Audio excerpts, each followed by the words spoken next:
Hello bachcho. So the question says how many of the following relations are correct for the solubility product Ksp and solubility S in grams per liter of the sparingly soluble salt A3B2 where it is producing A2 plus and B3 minus ions and the molecular weight is m in water.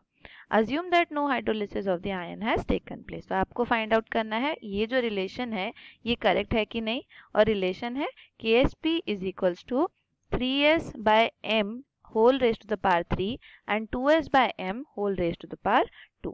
तो इसको करने से पहले हमको समझना है इसके की कंसेप्ट को, और की कंसेप्ट में आपको क्या पता होना चाहिए, व्हाट इज Ksp. तो Ksp या solubility product is the product of concentration of the ions raised to the power of its occurrence. तो अगर सपोज आपका कोई एक सॉल्ट है AX एंड BY, ये डिसोशिएट करने के बाद बनाता है AY प्लस और BX माइनस, और इसके कितने मोल्स बनेंगे, इसके X मोल्स और इसके Y मोल्स. तो अगर इनकी सॉल्युबिलिटी या इनका अकरेंस S और S है तो अगर इनके नंबर ऑफ मोल्स के हिसाब से ये YS हो जाएगा और ये XS हो जाएगा, और उसी हिसाब से इनके लिए Ksp आप क्या डिफाइन कर सकते हैं, it is equals to the concentration of AY raise to the power X and BX raise to the power Y. तो इसको आप सॉल्व करते हैं जब आप, तो आपको मिलता है Ksp is equals to X to the power X Y to the power Y S into X plus Y, right. लेकिन यहाँ आपको याद रखना है कि S should be in mole per litre. अगर आप मोल पर लीटर में ले रहे हैं तब आप ये फॉर्मूला यूज कर सकते हैं. अगर आपका जो सॉल्युबिलिटी है वो ग्राम पर लीटर में है तब आप इसको कैसे कन्वर्ट करेंगे, तब आपका ये जो सॉल्युबिलिटी है S डैश को आप लिख सकते हो S बाय m, यानी जो ग्राम पर लीटर में सॉल्युबिलिटी ले रहे हो उसको आप मोलर मास से डिवाइड कर दोगे, तो तब आपको जो मोलैरिटी मिलेगी वो मोल पर लीटर में होगी, या सॉल्युबिलिटी आपकी मोल पर लीटर में होगी. Okay, so let us get back to the question. A3B2 का आपको सॉल्व करना है Ksp वैल्यू. तो A3B2 के लिए वो आपका डिसोशिएट होता है A2 प्लस में और B3 माइनस आयंस में. अब A2 प्लस के 3 मोल्स होंगे और B3 माइनस के 2 मोल्स होंगे.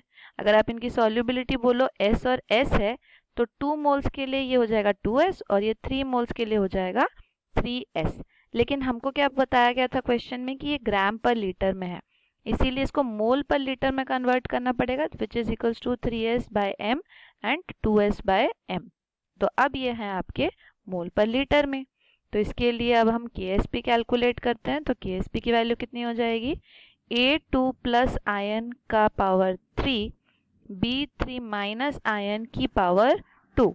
ऑलराइट, अगर आप इसको सॉल्व करते हैं तो इसको वैल्यूज पुट करते हैं, क्या मिल जाएगा आपको, 3s by m raise to the power 3 and 2s by m raise to the power 2, right. अब इसको हमें सॉल्व करना है.